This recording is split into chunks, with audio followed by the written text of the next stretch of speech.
Hello, everyone. This is Generation Jihad, the podcast that covers all things related to what used to be called the Global War on Terror and what we call the Long War. I'm Bill Raggio. I'm a senior fellow at Foundation for Defense of Democracies and editor of FDD's Long War Journal. Today we have a very special guest, Jerry Dunleavy and James Hasson. They're the authors of the newly released book, Kabul, which takes you through the Biden administration's deeply flawed decision to withdraw from Afghanistan and its equally disastrous execution of the withdrawal. Jerry is a former investigative reporter with the Washington Examiner and recently was hired to help lead the Afghanistan withdrawal investigation for the House Foreign Affairs Committee. Today's capacity, Jerry is speaking in his capacity of writing the book. James served as an officer in the U.S. Army and has served in Afghanistan. Before we start, I highly recommend you read this book.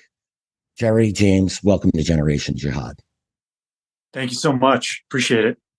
Thank you.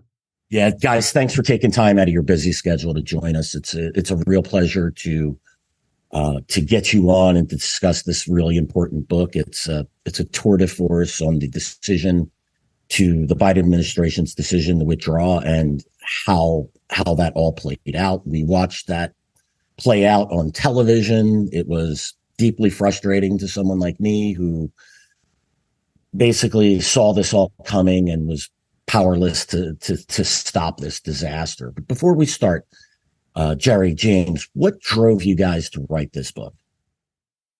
Yeah. So, I'll let James get into, his thoughts on that because I know it's personal for him. But for me, my brother has done multiple tours in Afghanistan as well, and I, of course, am a longtime fan of the Long War Journal, and so longtime reader, first time caller. But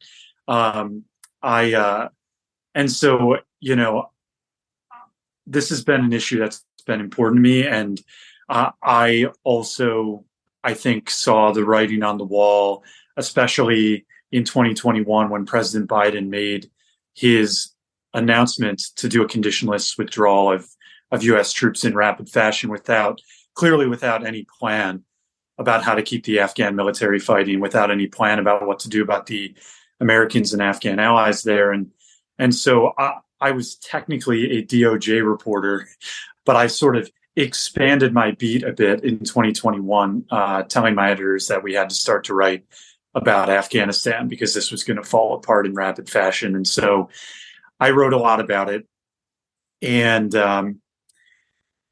obviously it all came crashing down. And James and I knew, we've been friends in DC for years now, and we had wanted to write a book about Afghanistan for a long time. And 20 years of war ending in such a debacle, President Biden making September 11th, 2021, the 20th anniversary, the withdrawal date, and that resulting in the Taliban being back in charge, the Taliban who had harbored al-Qaeda on 9/11, protected them before 9/11 and protected them for 20 years after, them being back in charge on the 20th anniversary was just a crystallizing moment. And we knew that this was a book that had to be written. There's been no accountability. There's been nobody fired, no one resigned, no one's paid a price. And so we thought that a book like Kabul was needed and necessary. And so, we just encourage everyone to read it. Yeah. To pick up on everything that Jerry just said, we've been friends for a long time, and we talked about Afghanistan over the years. And it's kind of ironic that we're on this podcast now because as we watched things kind of just start, kind of marching down the path to disaster, Jerry and I would continually reference everything that that you were highlighting on Long War Journal. But to be very open, it was a very personal mission on my end. I had some friends that deployed and didn't come home, and to see all of it end the way that it did, with no accountability, was just completely unacceptable. And that's kind of how Jerry and I started the process. And to be frank, while talking to the 18, 19, 20-year-old Marines and 82nd Airborne paratroopers, that kind of personal feeling of trying to tell the story only intensified, because the stories that they told us of what they endured were pretty horrific, and we felt very deeply that they needed to be told, and so here we are, and thank you for giving us a platform. Honestly, no, well, look, thank you for writing this. It needed to be done, and it's really, I cannot. To those of you listening, buy this book, read this book. It's I really don't have words. It's the breadth and depth of the topics covered here. And look, this is what we were tracking. Tom Jocelyn and I were tracking for well over 15 years of we saw this coming. I mean, I always hate when people incorrectly use the term Cassandra, right? We were accused of being, the Cassandra of, we're just out there predicting doom. And but if you look at the mythology of that, Cassandra was given the gift of prophecy and cursed with no one believing her. And that's how we felt. And I'm sure that's exactly how you guys have felt as well, watching this all go down. And I mean, I think you could hear it in both Jerry and James' voice, the frustration, the pain we've all experienced, seeing this come down the pike and not being able to influence decisions. We were told that, the adults were back in charge in Washington, and, we would be acting responsibly in foreign policy, and what we witnessed in Afghanistan was anything but that. So let's get into it.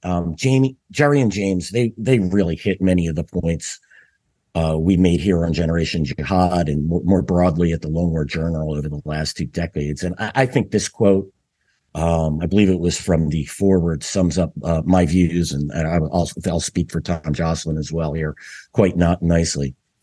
And this is in quotes: "The consequences of the administration's failure in Afghanistan have not remained in Kabul. They've unleashed a dangerous new global dynamic that will be felt for some time to come." I could not agree anymore with that. And, Jerry and James both mentioned this, the lack of accountability, the fact that no one resigned, no one was fired. We haven't learned the lessons of Afghanistan, and are we making the same mistakes today? And we'll get into that a little later. Sadly, we're only going to scratch the surface of the book that Jerry and James wrote. Again, it's Kabul. It's rich in detail and facts. It's something we love here at Generation Jihad and at the Lone War Journal. Again, get this book, give it a read. So let's get into it. Again, it really pains me that we're only going to be able to pick out certain portions of this book. We could probably do an 8-hour podcast on this and still wouldn't scratch the surface here, but we'll go right to chapter 3. It's titled, "How Quickly Can We Get Out?"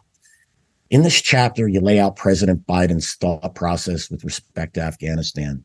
You're right. And again, I'm going to quote, "Despite his promise to keep an open mind, a national security official told us that Biden had committed to leaving Afghanistan regardless." And this is something I warned Afghan officials that the withdrawal was happening. If President Trump was reelected, it was highly likely the U.S. was going to leave or reduce down to a point where the Afghan would have a very difficult surviving. It probably would have kept a minimal force that would have done minimal. But President Biden wanted out of Afghanistan when he was vice president back in 2011. He said after Osama bin Laden was killed in Pakistan that our mission has been accomplished and we need to leave. I think this chapter really is a stunning indictment on Biden's Afghanistan policy. Jerry, walk us through the administration's decision-making process here. Did Biden understand what was happening on the ground here? I think that President Biden was told what was happening on the ground. I don't know if he understood it, but I know that he disregarded what he was being told. We lay out in the book. It's interesting, when he was running for president, President Biden would flip back and forth between his promises about Afghanistan. Actually, he would variously say, I'm actually going to leave a troop presence there because we have to make sure that we're able to go after ISIS-K and do counterterrorism and that sort of thing. And then other times he would say, yeah, of course, like we're leaving, we're pulling everyone out. Like he would flip back and forth, actually. But we were told by people in the know that President Biden really had his mind was fully made up, that we were going to pull U.S. troops, pull them rapidly, and just get out completely. And he received pushback from the military generals who said, if you pull all U.S. troops, if you don't leave, a small troop presence of 2,500, the number was fluctuating between about 2,500 and 3,500. If you pull all those people, this will collapse. And he didn't care, I think, is a big recurring theme throughout the book.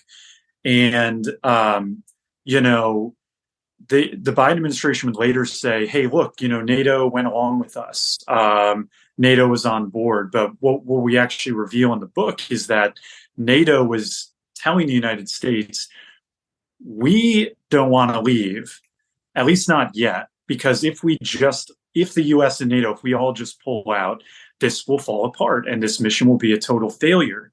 And Blinken actually heard that. He called it, hearing it in quadraphonic sound from NATO, basically sound blasting him from all four corners of the room saying, you can't do this. NATO was up in arms saying, you can't do this. But, Biden just ignored what everyone was saying. And I think part of it was he didn't want to understand or didn't care about what the Taliban really wanted.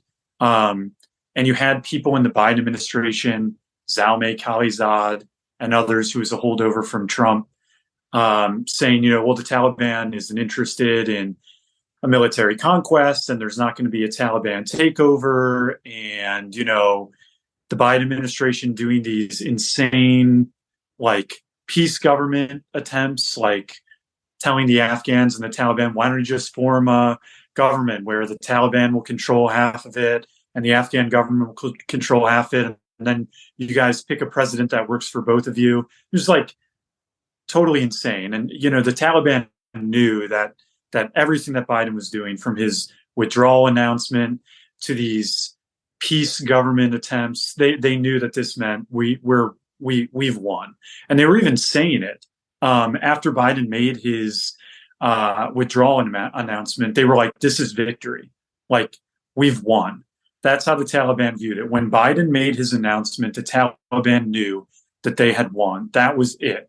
And it was only a matter of time, and only a matter of very short period of time. So anyway, I'm going a little bit long here, but the long and short of it is that what we conclude in our book, I think a lot of times questions get raised about President Biden's age, whether he's in control of everything that's happening in his White House. But when it came to Afghanistan, this was him top to bottom, start to finish. These were his orders. This was his decision. And he wasn't willing to listen to anyone else around him. And by the way, everyone else around him was kind of wrong too. I don't think that any of them fully grasped how quickly this would all collapse, which, by the way, I think that they should have realized that. but he did have people around him telling him this will be a disaster, and Biden just didn't care. Yeah, I think that I know, the initial estimate was, the Afghan government won't be in peril for 2 years.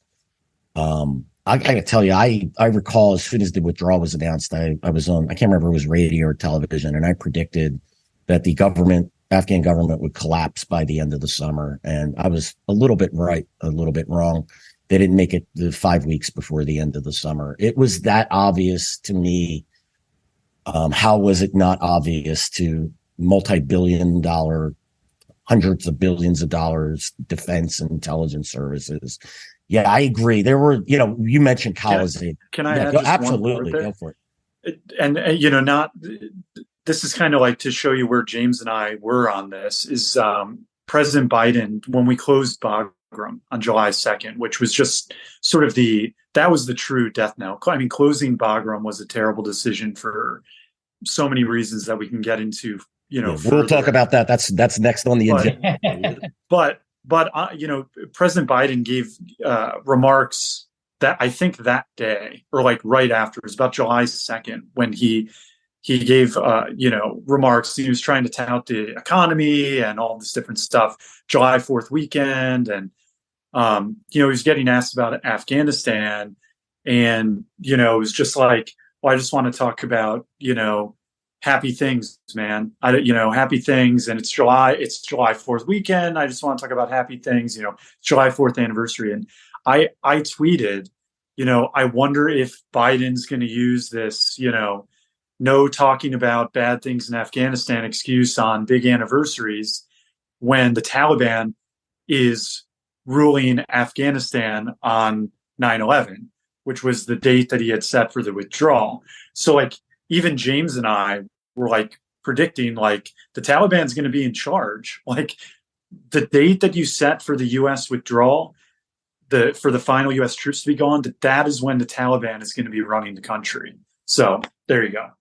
Yeah, and you mentioned that officials were wrong as well. Khalid, you mentioned how he thought the Taliban would share power. I could go back. I read Taliban Propaganda daily on Voice of Jihad, but which doesn't exist anymore, sadly, in a strange way. But you didn't need to read Dari, Pashto, Urdu, or Farsi, which they published in all of those languages. They wrote it in English, and they said, we didn't, and this was in 2016.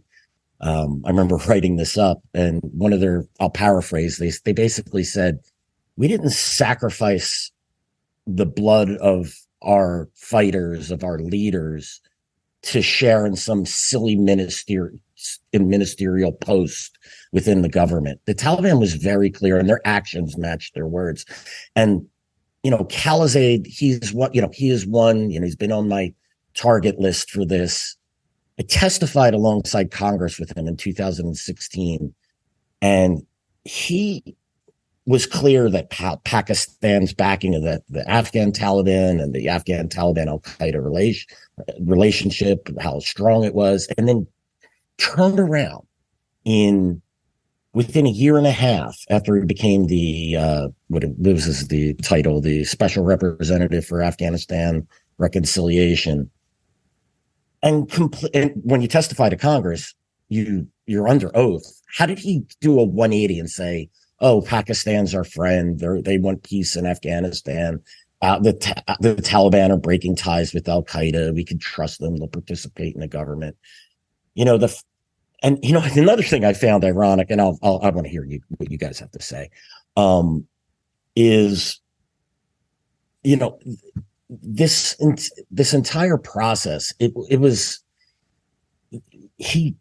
Khalid himself never explained how he made that rapid shift, and Biden trashed Trump's deal with the Taliban and yet executed it and kept Khalid, the architect of that deal, on board. And we've never had an explanation for any of that. Jerry, James, is there anything you want to add to what we just discussed here? Yeah. I've just, to your point about keeping, Zal in charge, Anthony Blinken said he praised Zal's quote vital work in creating the Doha agreements, and which is just incomprehensible.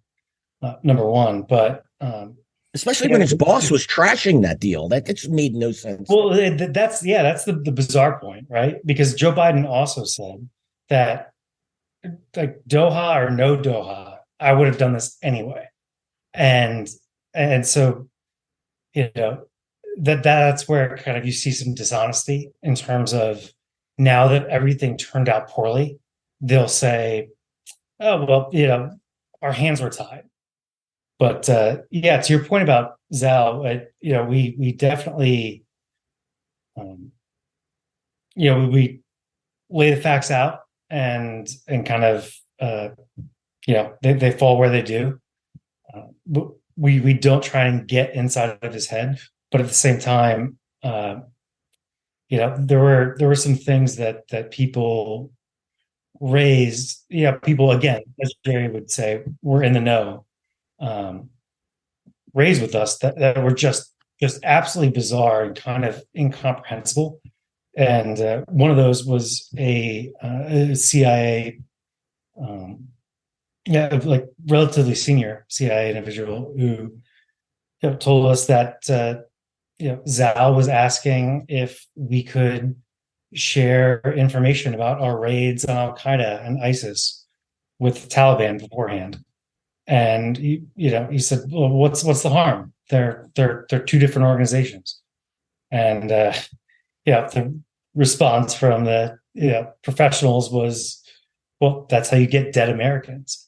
And I think that just kind of sums up just the absolute naivete and amateurism of this entire withdrawal.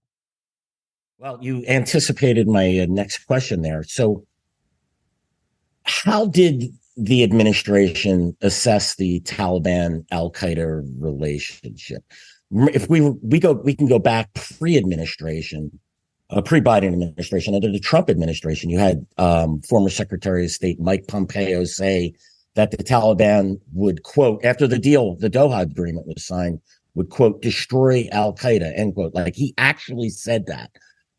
Did President Biden, did members of the administration buy into this idea that the Taliban could be I believe this term was used, was attributed to a general, that they could be our partners in Afghanistan?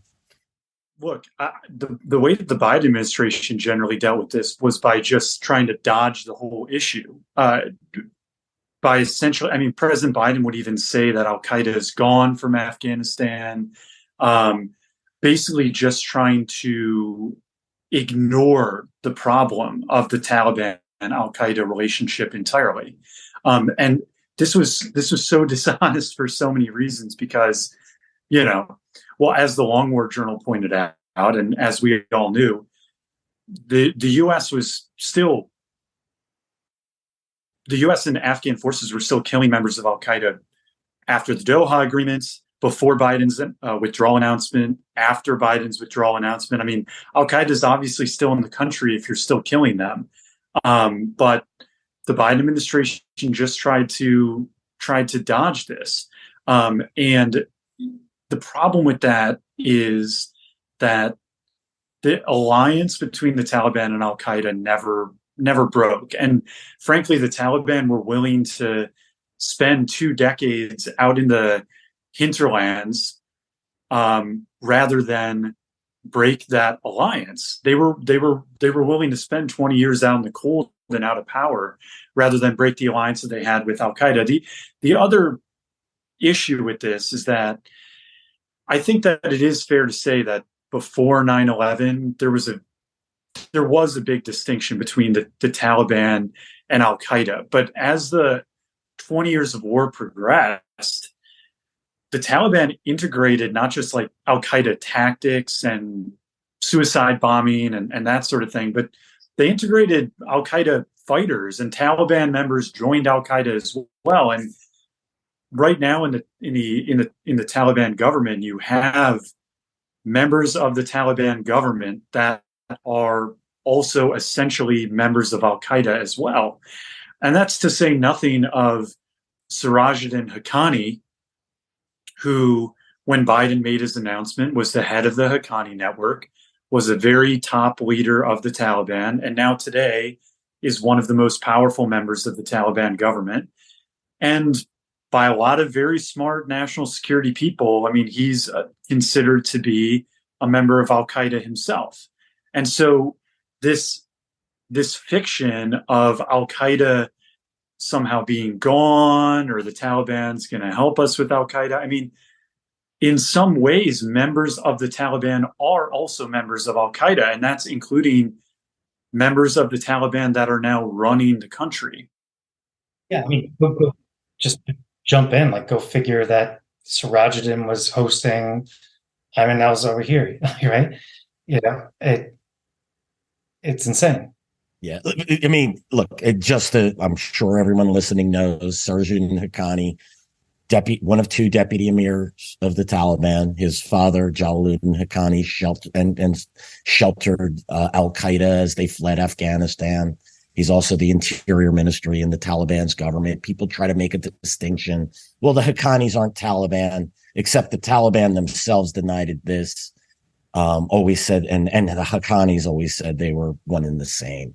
Again, this isn't something, attributed. They issued statements saying that they were the same. I remember reporting, I can't remember what year it was. The time has just really gotten past me, but at some point I reported, and based on some very well-placed sources, that, Sirajuddin Haqqani was sitting on Al-Qaeda's executive shura. I mean, clearly his connections with Al-Qaeda are significant. It's funny that he added the Al-Qaeda, Biden added Al-Qaeda is gone. I always called them the D words. We had to add one G word. Al-Qaeda was done, decimated, defeated, degraded. All of those words. We kept reading that. You go back and you could see those words being used from 2010 onward, and they were so done that Zawahiri was sheltering in Kabul in a Haqqani safe house in 2020. And now the UN is reporting that Al-Qaeda is running training camps in 6 different provinces, training in one of them, training suicide bombers for the movement of Taliban in Pakistan, safe houses. By the way, and this information tracks what I can see publicly. We've reported on this at the Lone War Journal, and my friend and colleague Edmund Fitton Brown, who I know you guys quoted in the book. I'm glad you guys got in touch with Edmund. He's fantastic. He's the former head of the United Nations Analytical Support and Sanctions and Monitoring Team. We've detailed this relationship, and to say that Al-Qaeda is gone, he said this, just a couple of weeks ago, President Biden said this. And, I just feel like we're constantly being gaslighted by the administration on what Al-Qaeda is in Afghanistan.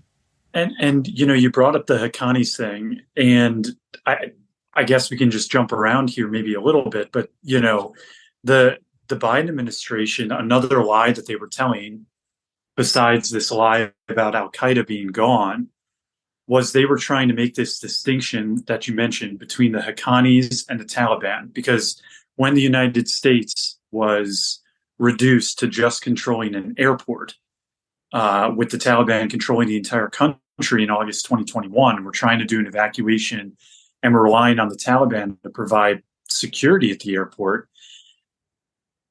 The question gets raised, well, are we coordinating with the Haqqanis, who, we consider this terrorist organization? And the Biden administration's response, the State Department specifically, was that, well, the Haqqanis and the Taliban are separate entities. This is what they kept telling me. And we're only working with the Taliban, not the Haqqanis. So this is crazy for 2 reasons.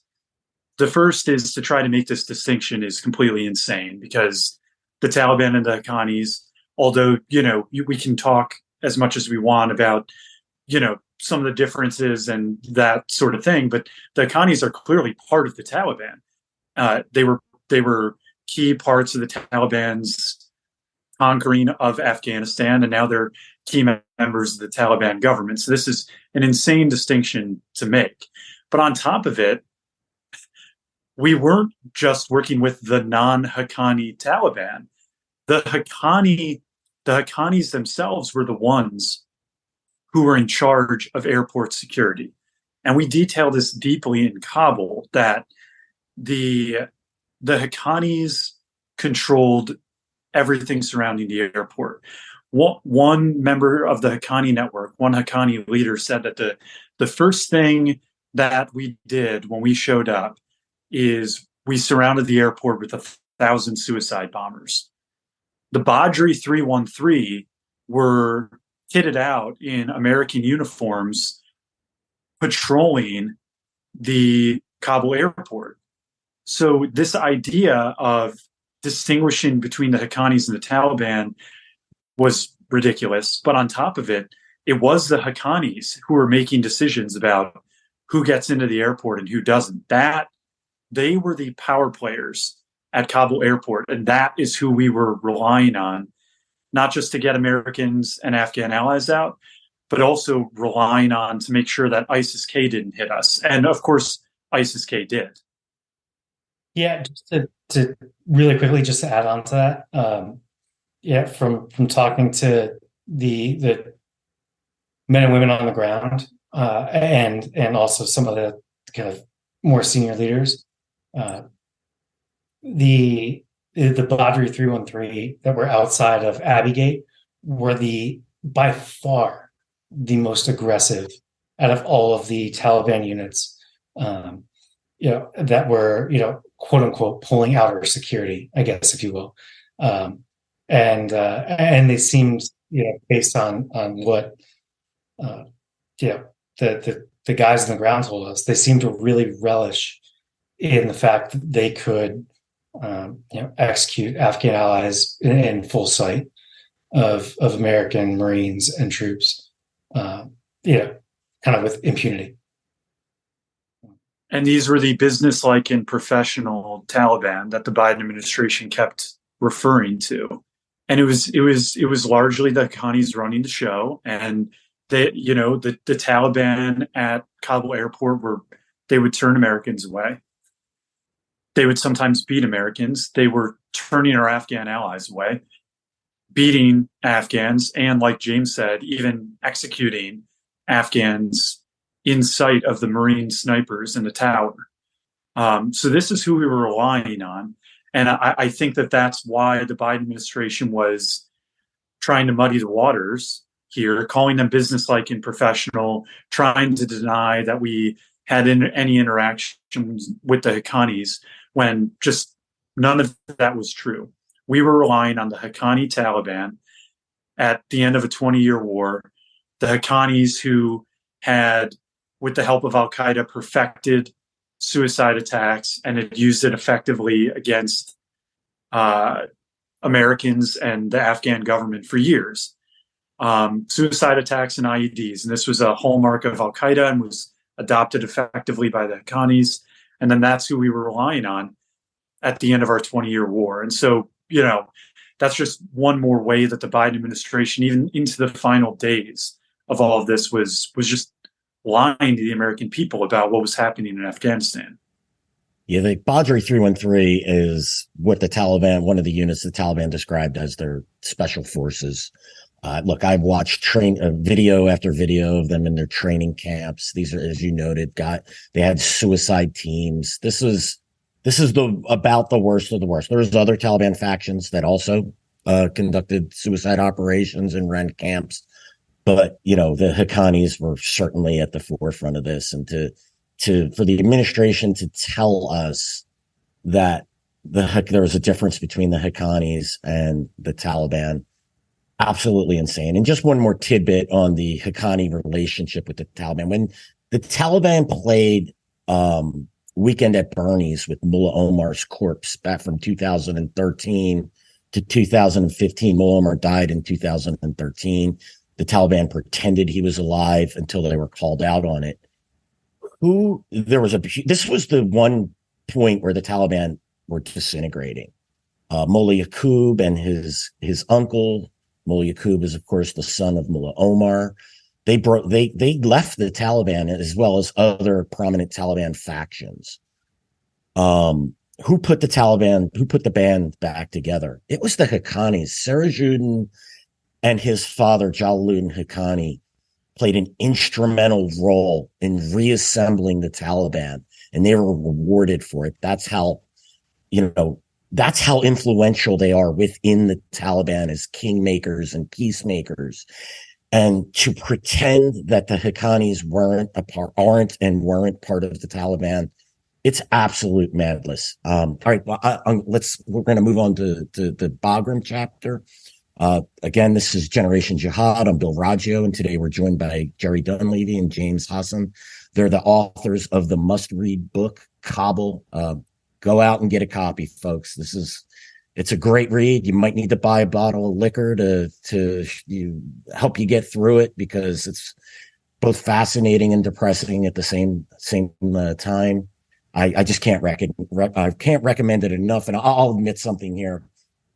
I've wanted to write a book on Afghanistan, but the prospects of writing a book while trying to keep up on what's happening in the world, and we don't just cover Afghanistan at the Lone War Journal. There's so much more that we do.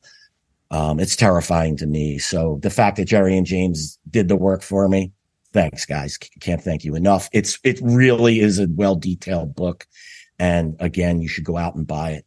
So onto the Bagram chapter. This is it's a stinging indictment on the administration's lack of tactical and strategic thinking. This one sentence stuck out to me, and it talks about there's a theme. There is no responsibility. The administration just wanted to leave Afghanistan, and here there's a portion of the sentence here. Quote, plan or no plan, the Pentagon would not be dissuaded from its swift retrograde, even amid a Taliban takeover, saying it had to follow Biden's orders. Nobody within the U.S. military, within the leadership, would stand up and say, what we're doing here is a disaster. I can't in good faith execute these orders, and I'm going to resign. You had General McKenzie come out after all, as he was leaving his position at CENTCOM, saying, well, I saw it coming. Well, why didn't you stand up and resign in protest if you saw this coming? I hate to, go down to some of the tactical decisions, leaving Bagram and planning the evacuation from Kabul International Airport. Anyone who's been to Kabul, and James, I know you can speak to this. It's in the city. It's not like an airport here. Most airports are in the United States where it's 10 miles, 8 miles outside the city, a remote area. It's like a 2-3 kilometer walk from the gates of the airport to the center of the city. If things were going bad, you had to deal with the city. You needed to keep Bagram open as a remote location, but instead, these generals, somebody needed to stand up to this. Instead, they saluted. They carried out the orders. James, this question's for you. The administration and the military, they clearly misled the American public about the size and strength of the Afghan military. I also argue they underestimated the strength of the Taliban's military. I mentioned I would watch these training camp videos, and I was mocked by people in the military. I would explain how, look, the Taliban gear, they're equipped, they're in uniform, they're executing drills, and the things they're trying to professionalize their military. People and people in the military would be like, oh, that's Mickey Mouse. And my return argument was, look, they're not doing this to fight us. They're doing this to fight the Afghan military. The Taliban was being Afghan good enough. And I think we all saw that they were Afghan good enough. So how and why did Biden and General Milley and others so badly assess the capabilities of the Afghan military? And did they understand how they pulled the rug out from the Afghan military by conducting this snap withdrawal? And took away all of the combat enablers that we built an Afghan military for. How we you understand what I'm saying? Well, I mean, there's kind of a lot there that I want to get to. First, just to your previous comment, it's funny that you mentioned writing a book about Afghanistan, because literally yesterday, Jerry and I were chatting before he came on here, and Jerry was like, "Hey, he should be writing the book about this." So it's my fear. I'll admit it. But to your point, I mean, kind of taking things one at a time. The idea of trying to, and I'll get to the kind of force structure and the misleading statements about that in a second. But just to reiterate for the listeners, HKIA, Hamid Karzai International Airport, is basically a single strip. I mean, a dual strip, but really a single strip airfield in the middle of a dense urban area with high ground on on all sides. It is the least defensible position that you could possibly ever choose for, not just any evacuation, but especially an evacuation where you're trying to get tens of thousands of unarmed civilians out. And one of the interesting things that we came across when we were researching and writing Kabul was that the Obama administration actually conducted a feasibility analysis of what an evacuation out of HKIA would look like if you abandoned Bagram, and they concluded that it was simply impossible. And Joe Biden was vice president then, and now if you fast forward 8, 10, 12 years, here's Joe Biden saying, that's what we're going to do. So it was just, it's impossible to explain, provide a rational explanation for it, because it just wasn't a rational decision. But to your main question about the strength of the Afghan military, that was something that Jerry and I covered a whole lot in Kabul, because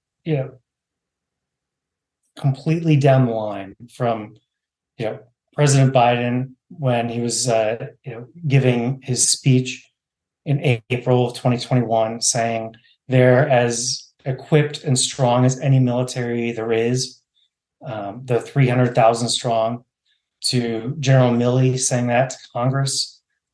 It was flat out not true. And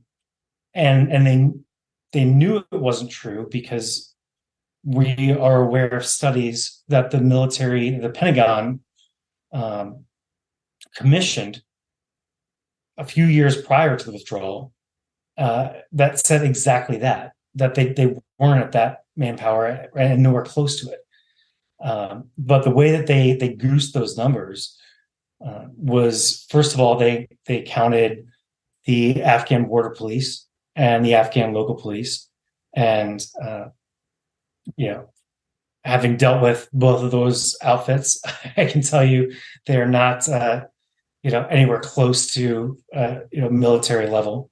But they included those in their 300,000 figure, which would it's kind of like saying the U.S. military has 8 million people because we're counting police from Peoria, Illinois. It just doesn't, it makes no sense.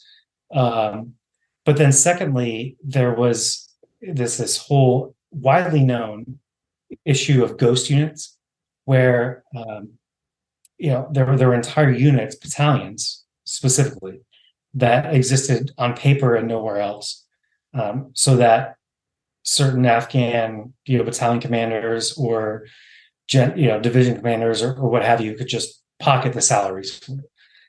And that has been a known phenomenon for a long time. Yeah, the Special Investigator General for Afghan Reconstruction, or SIGAR, I mean, this was publicly available information, and it's just was all out there. It's crazy. yeah, it's saying, and the last thing I'll add is that they continue to stick by the 300,000 number while the Taliban onslaught was progressing across the country, and obviously degrading those Afghan units, and causing a lot of them to desert, or a lot of casualties. So it's impossible, based on what kind of Jerry and I read, and I know what you know, while we were reading the book, like writing the book, it was impossible for us to conclude that the 300,000 figure was a good faith statement. It wasn't.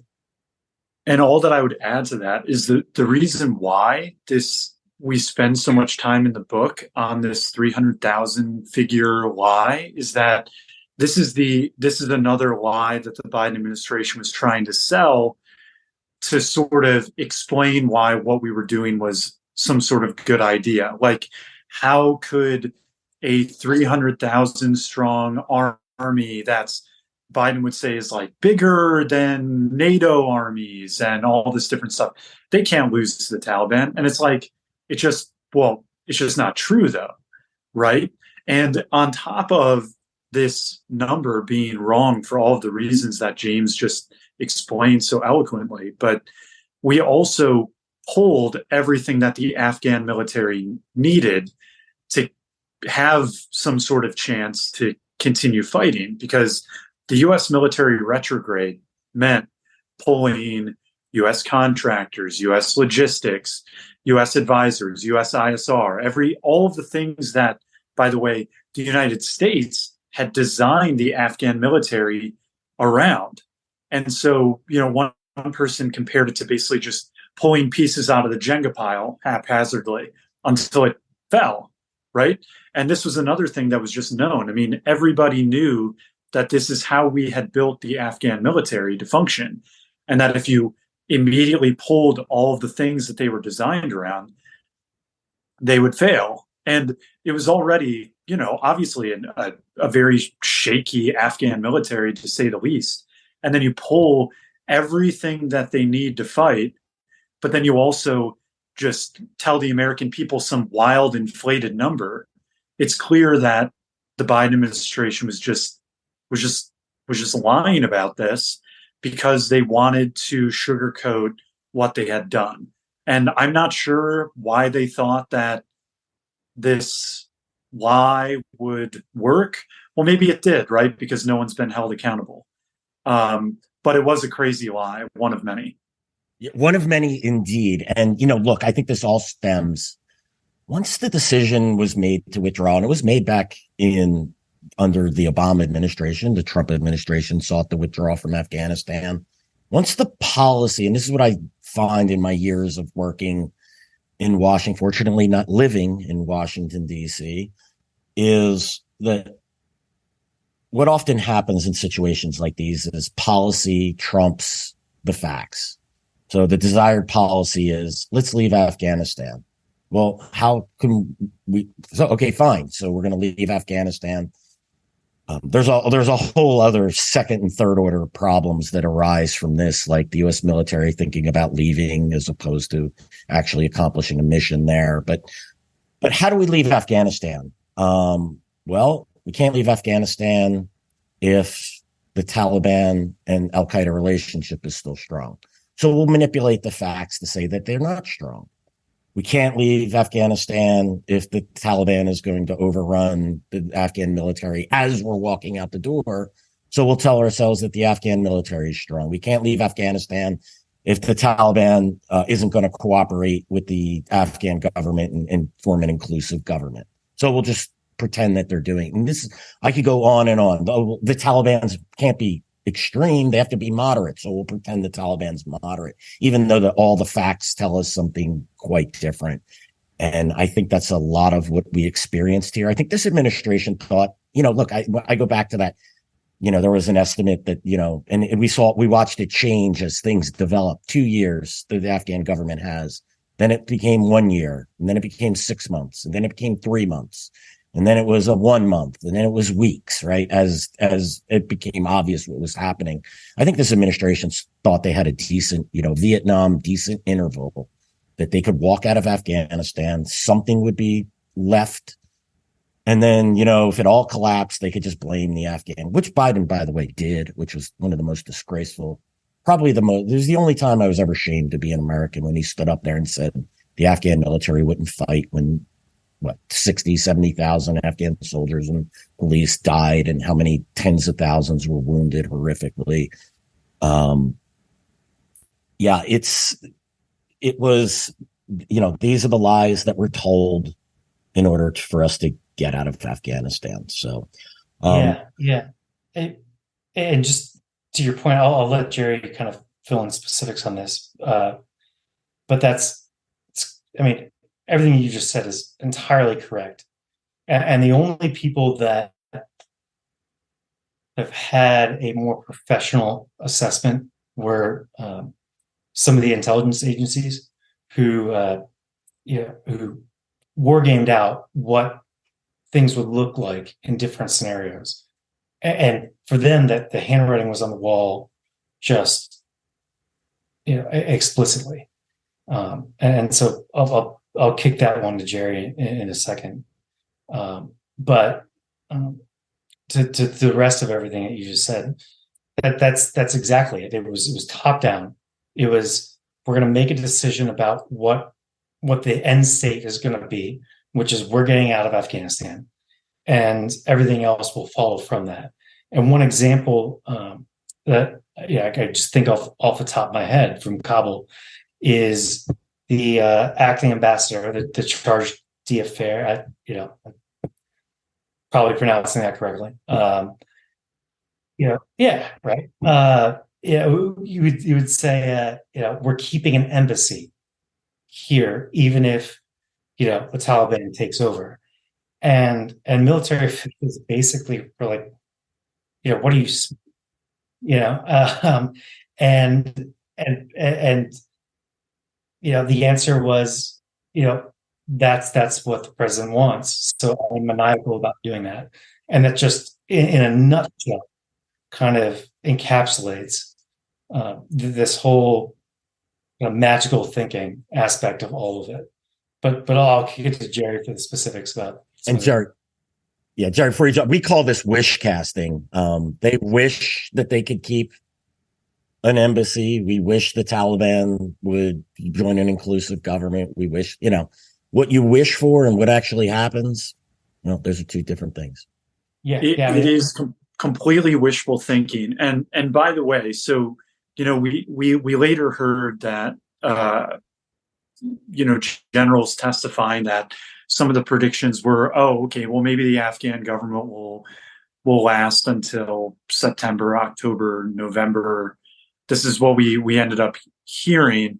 And one thing that I would just point out is that if it is true that at a certain point we were predicting that the Afghan government would only last, into the fall, at no point did the Biden administration put together a plan that could have gotten out the tens of thousands of Afghan allies that we had made promises to, even within that time period.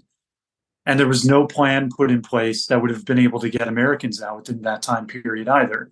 So even if it is true that, we were predicting end of 2021 or something like that, there was no plan to fulfill the basic promises that we had made. So it's just crazy, and honestly, a total dereliction of duty to the people that had helped American service members for 20 years, and to Americans. And just one other point before we move on is painting this rosy picture of a 300,000 strong Afghan army, and it's not going to be like Saigon, and there's not going to be a takeover of Afghanistan like the Vietnamese did. These are all things that people like President Joe Biden were saying. These these lies, I think, did play a part in why so many Americans were still hanging around in Afghanistan in 2021. These lies had consequences. Absolutely. I could not agree with you more. I mean, either they knew that this was going to happen and they didn't care, or they didn't know. And neither is good. Neither is comforting. One is, as you said, a dereliction of duty, and the other is ignorance. Neither are acceptable. And this is why there needed to be consequences for these decisions. And again, no one's paid a price for it. And, we'll get into it a little bit later, but, how does this play out in the future? That's my big concern. We're going to move on to the again, so much in this book I'd love to cover here. Next chapter, we'll talk about Lone Wolf. It's a fascinating, frustrating, infuriating read. In this chapter, Jerry, James, you guys detail the events that lead up to the horrific suicide attack at Abbey Gate at the airport, where 13 U.S. troops and 170 Afghan civilians who were desperately trying to get out of the country were killed in a suicide attack that was executed by the Islamic State's Khorasan province. I'll read a quote here from the book. Quote, all available information indicates that U.S. officials knew that an ISIS-K Islamic State attack was coming, and the military and the CIA had been tracking a potential ISIS attack on the airport since August 19th.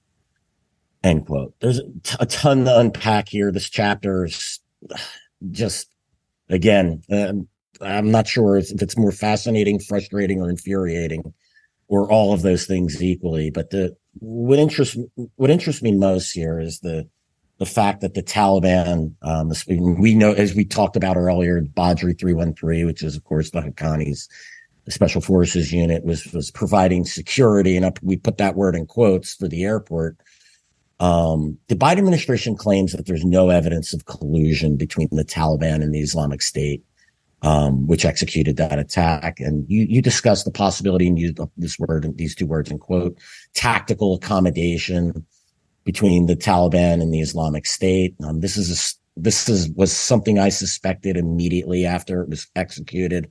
I'm going to tell you this: Badri 313 knows what a suicide bomber looks like, and they know who was in Bagram.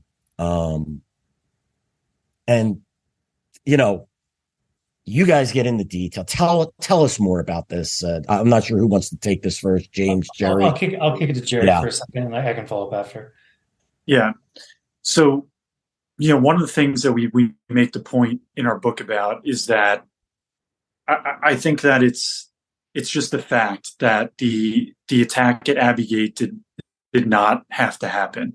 One important piece of that perhaps many of your listeners know, but I know most people don't, is that this suicide bomber, this ISIS-K member, his name is Abdul Rahman al-Ghari, and he was captured back in 2017 through a joint operation between Indian intelligence and the CIA, stopped him from carrying out a suicide attack in New Delhi, and he was handed over to the United States, and he was in prison at Bagram.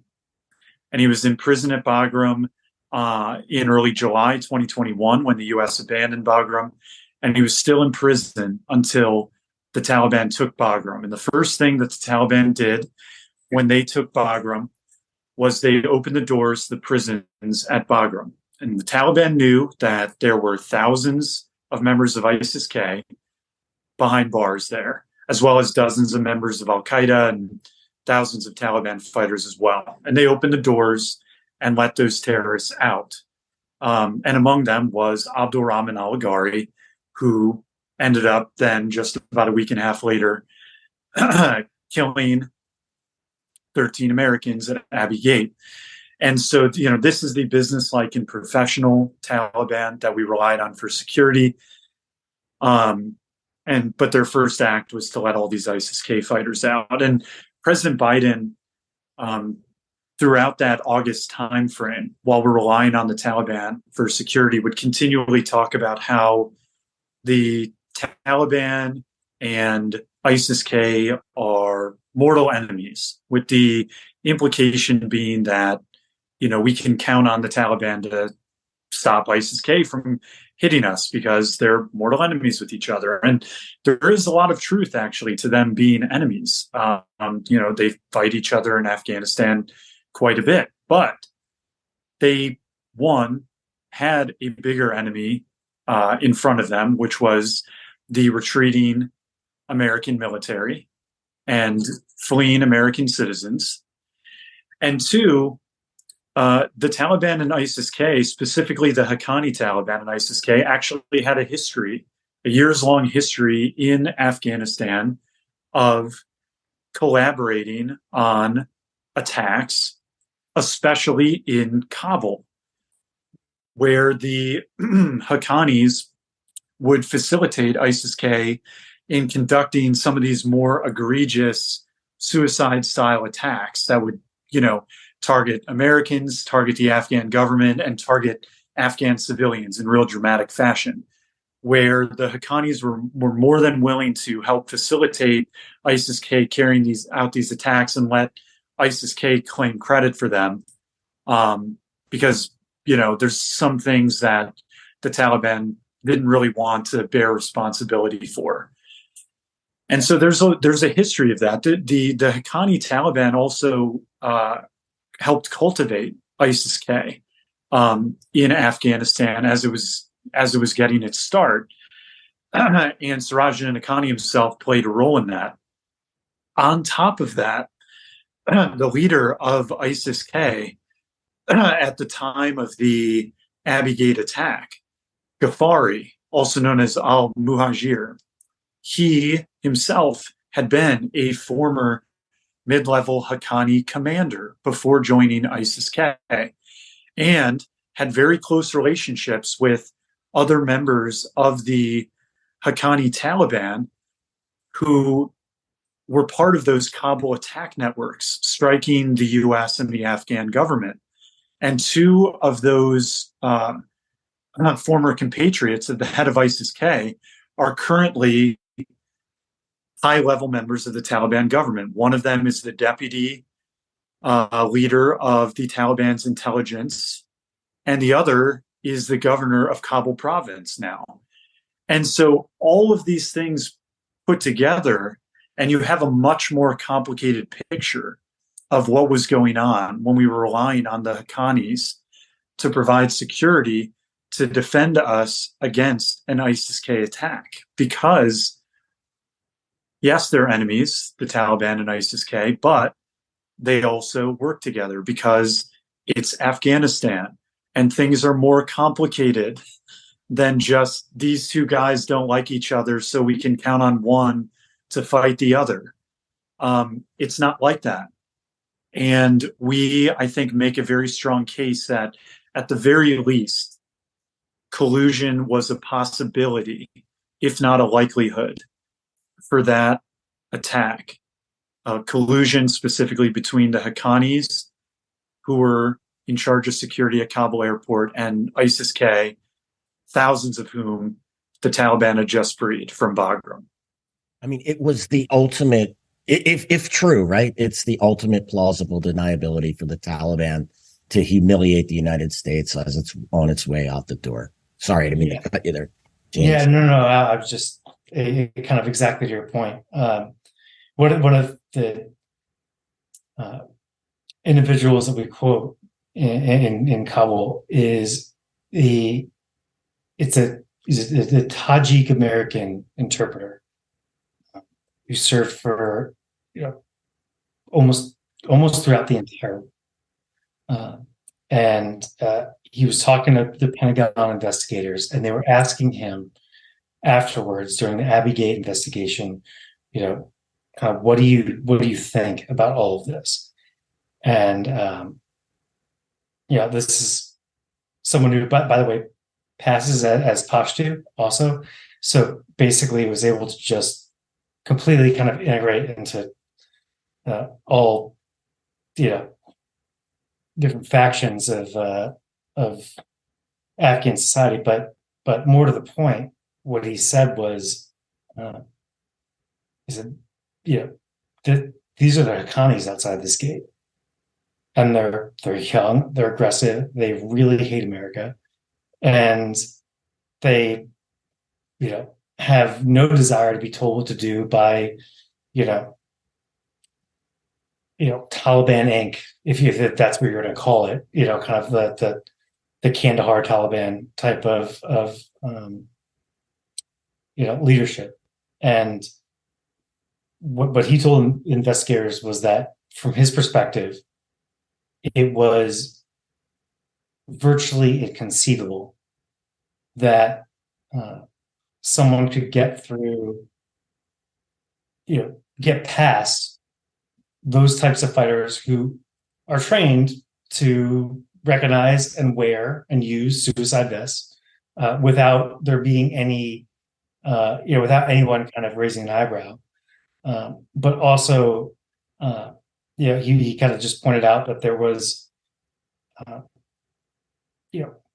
very clear overlap between that specific brigade and known ISIS operatives in Kabul. So again, you take that for what it's worth, but somebody who's been there for 19 years probably has a pretty good read on what's going on the ground. And one thing to add to that is that despite testimony like that from that interpreter who was interacting with all of the different Taliban leaders, including the Haqqani commanders at Kabul airport, and on top of everything that we've just talked about this relationship between the Haqqani network and ISIS-K, in the Pentagon's official conclusion report, the word Haqqani does not appear anywhere. Amazing, right? I mean, just yet another whitewashing of the failure in Afghanistan. It's incredible. Everyone knew it was Badri 313. They advertised it, and anyone who understood what Badri 313 knows it's Haqqani, and yet you can't mention it in the report. Absolutely stunning. Just again, I'll just conclude with frustrating.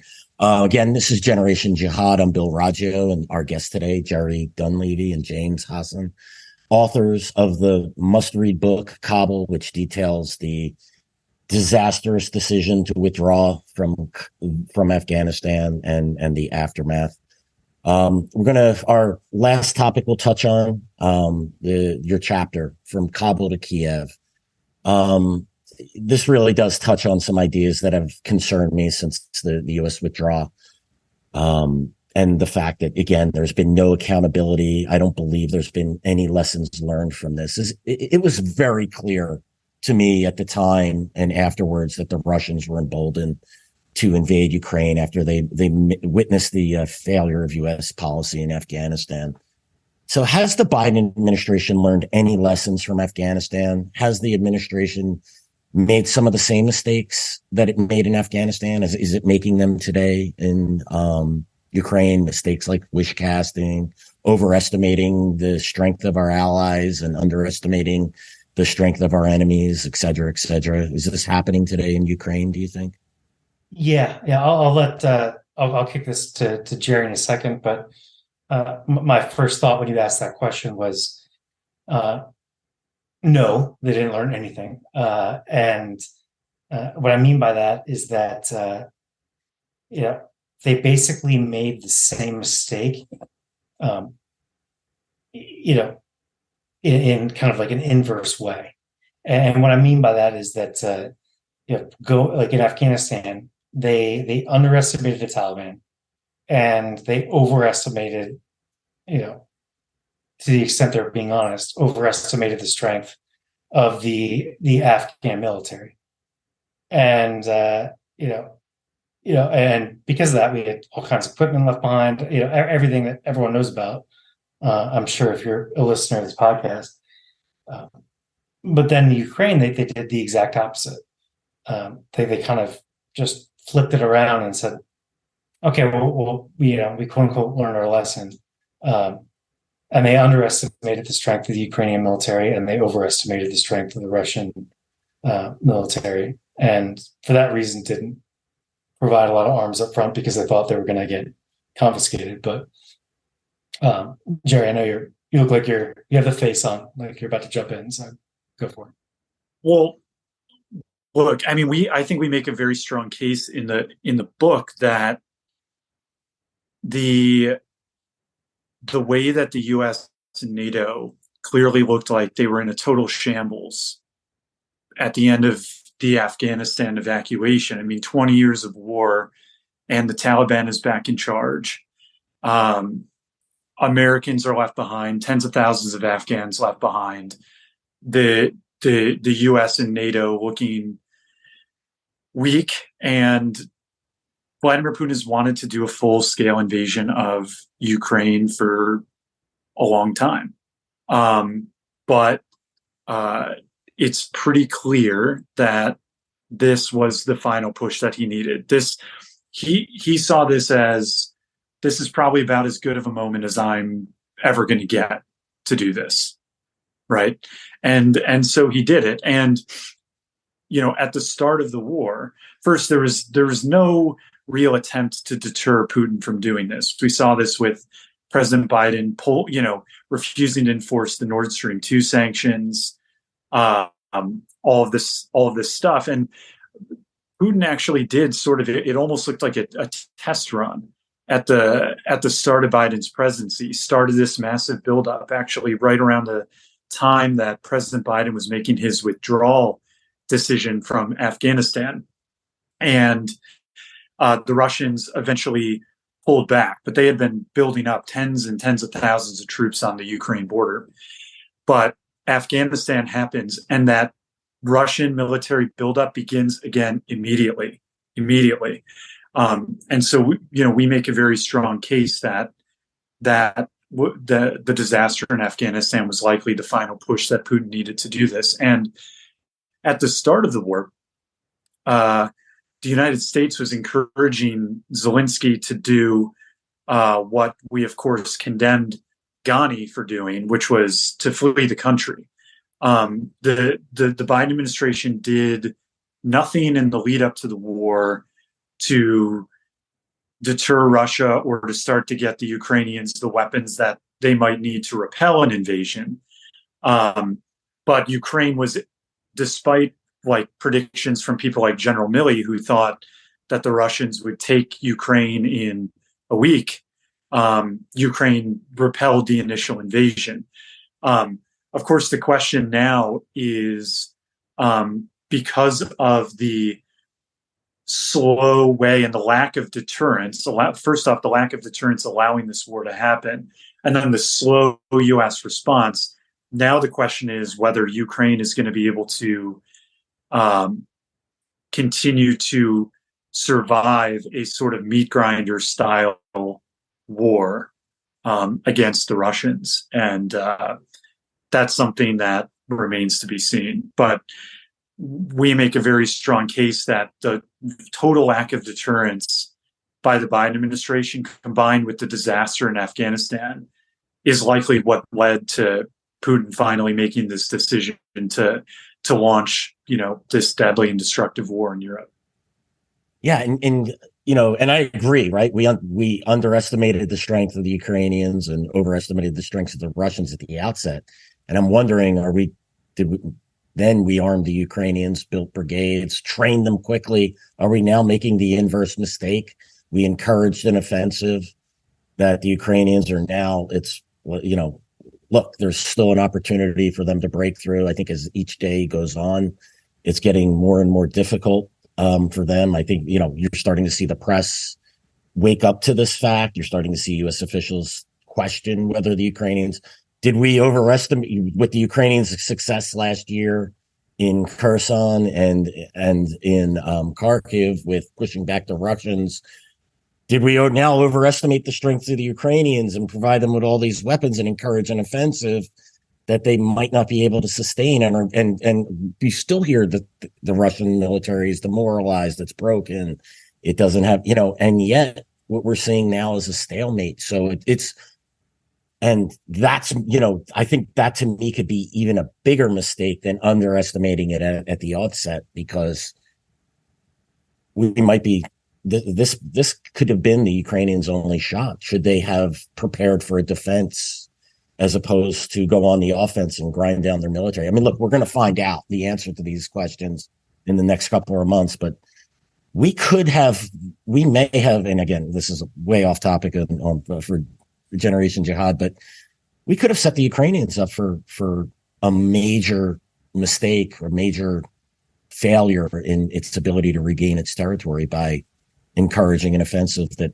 may not have had good prospects to succeed. You're starting to see military officials come out now and say, well, they're not executing the strategy we give them, or sure, they had enough weapons, or they weren't trained enough. And, they're just doing artillery instead of combined arms. And, I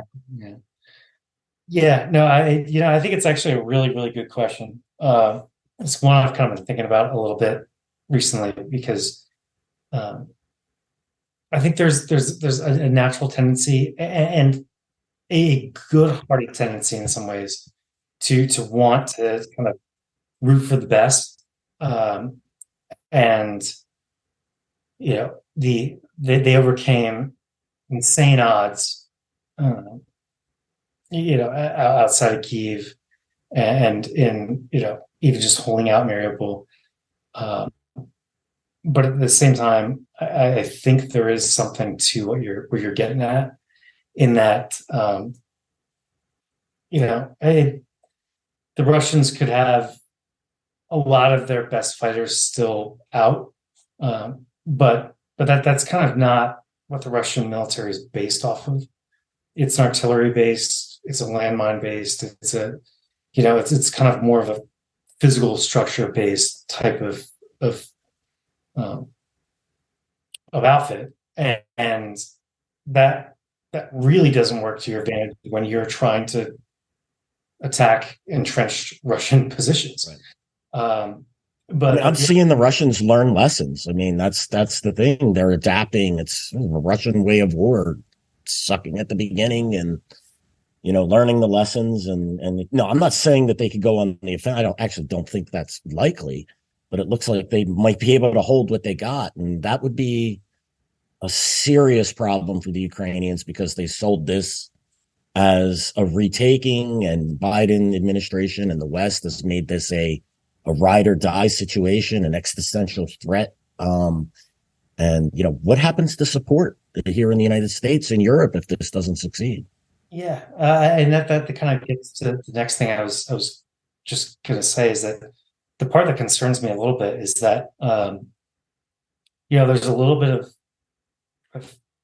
I'm all in favor of supporting Ukraine to the maximum extent possible, because what bleeds Russia is good for the U.S. to be honest.